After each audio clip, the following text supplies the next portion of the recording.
Sabacc. You want to learn how to play, and we've got the answers. It's relatively easy, especially if you understand how to play blackjack, poker, or slots, because Sabacc is essentially a combination of these three games. That's right. By the way, if you want to see a real Sabacc game in action, check out our other videos. We play at an advanced level and discuss Star Wars in depth during the game. You'll definitely see some world-class bluffing and learn something about Star Wars. Play in any size group or one-on-one like us. Let's go to the rules. First off, the deck. The Sabacc deck consists of 76 cards. 76 beautiful blue, green, red, yellow, and purple cards. There are 4 different suits with the numbers 1 through 15 in each, which accounts for 60 of these cards. And then there are 16 cards in the purple suit, composed of negative, or in the case of 0, neutral numbers. So these are 0, -2, -8, -11, -13, -14, -15, and -17. 2 of each of these 8 negative cards, which equals 16. Again, there are 4 sets of numbers 1 through 15, which is the vast majority of the deck, plus 16 negative or neutral cards. That totals 76 cards. A little over 1 in 5 chance of drawing a negative card. It's a great deck. You'll also need betting chips and dice. The betting pots. In poker you have one pot, the hand pot. In Sabacc there are 2 pots. There's a hand pot where all the betting and raising chips go, which someone wins at the end of every hand.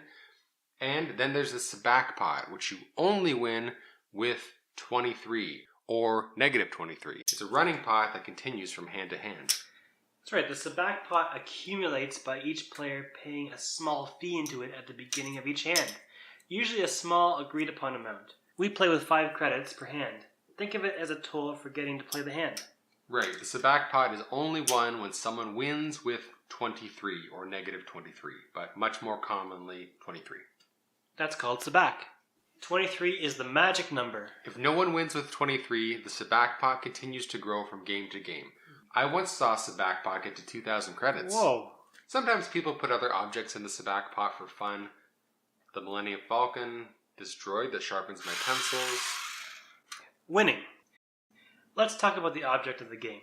The object of the game is to get a card total closer to 23 or -23 than your opponent without going over. If you're closer to 23, you win the hand pot. It's just that easy. Well, the object of the game is to win chips.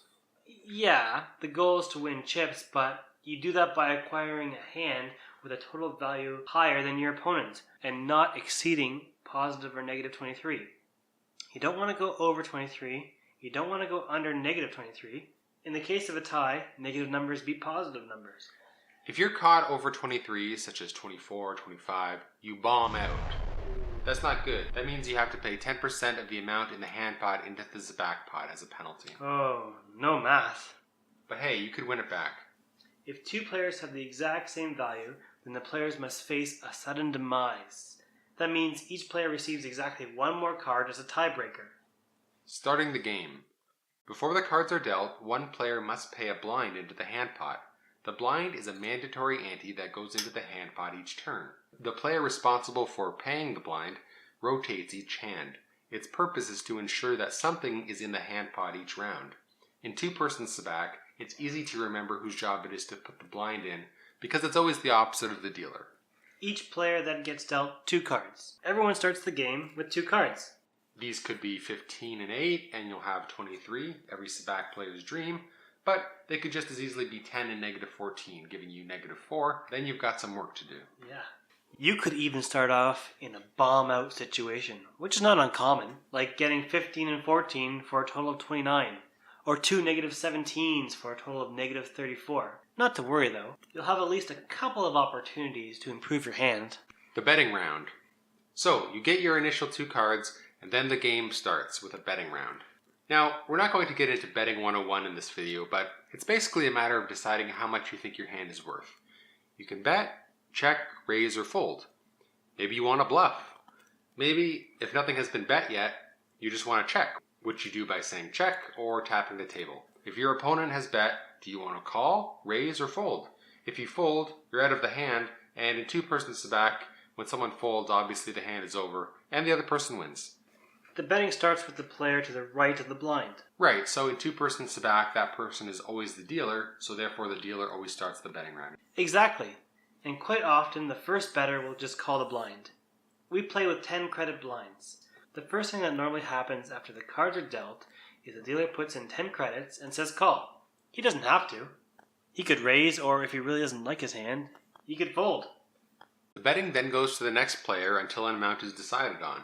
Or if everyone folds, the last player standing wins and collects the hand pot. Normally an amount will be decided on and we can move into the trading round. Now the game is underway. I'll call 10. Check.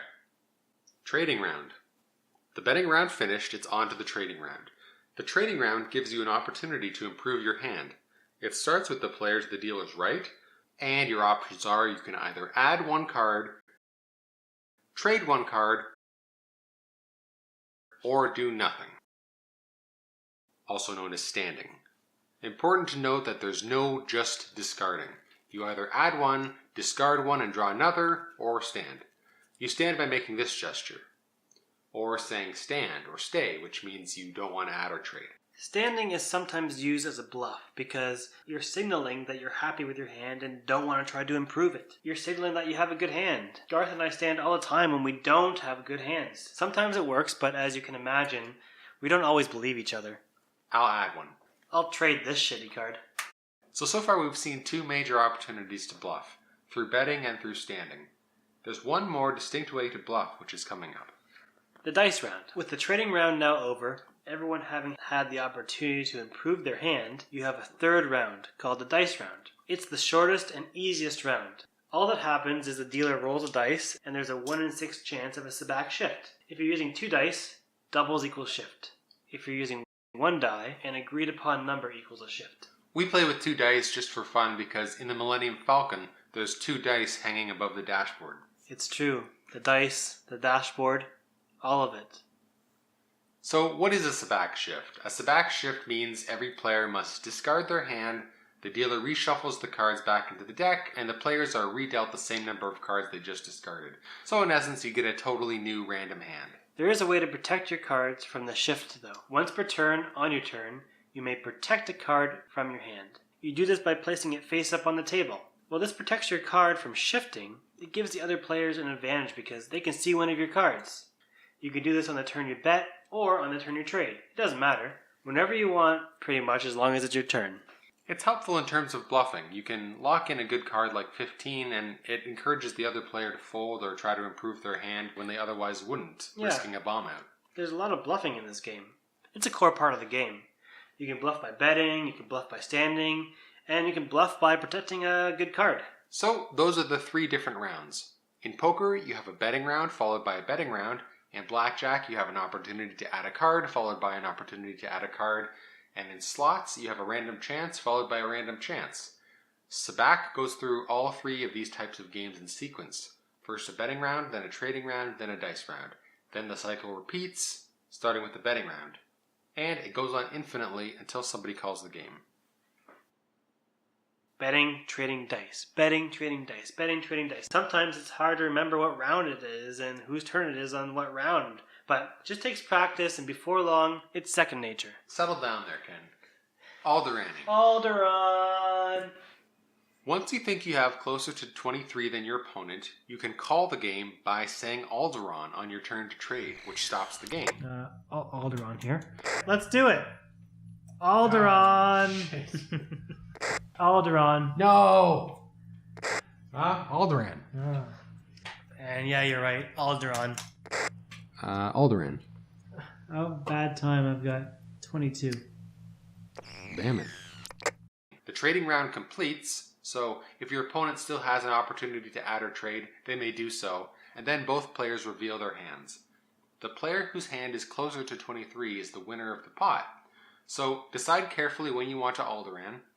You can only Alderaan when it's your turn to trade, and you give up your turn to trade or add on that turn when you Alderaan.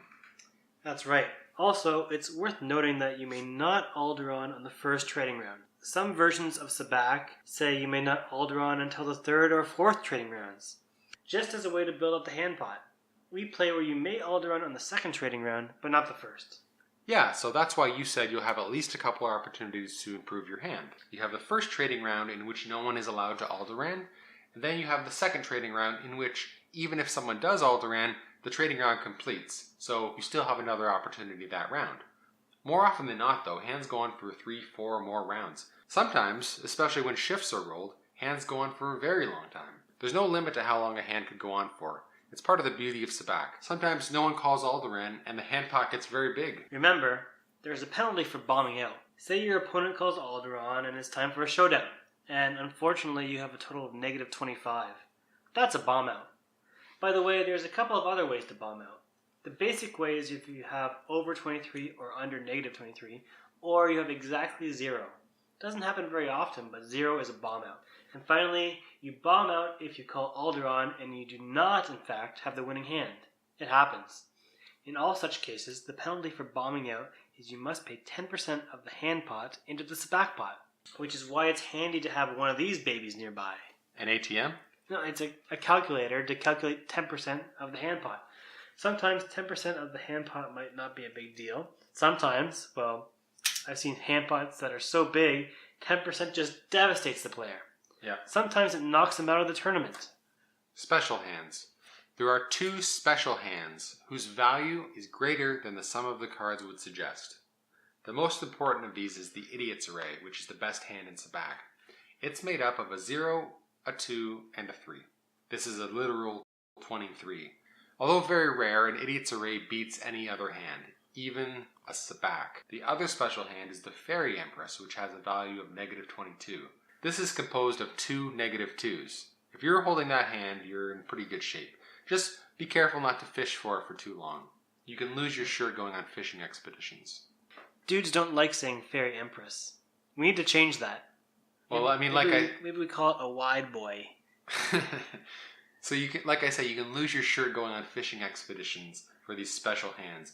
If you're holding 1 or 2 pieces of the puzzle, like 0 and 3 or 0 and 2, it's tempting to keep paying to draw again and trying to make it.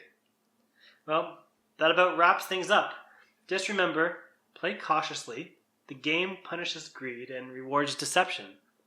Be bold. Fortune favors the bold. Don't let your opponent push you around. That's my advice. Thanks for watching. If you like our video, consider hitting like or leaving a comment. We'd love to chat. If you have any questions about Sabacc, we'd love to field them. Also, check out our other Sabacc Q&A video, which answers some of the more niche questions such as, what are the cards called? What's the deal with Pazak? What's the deal with Curly and Spike? Now you can play Sabacc. Now you have everything you need to know to play Sabacc.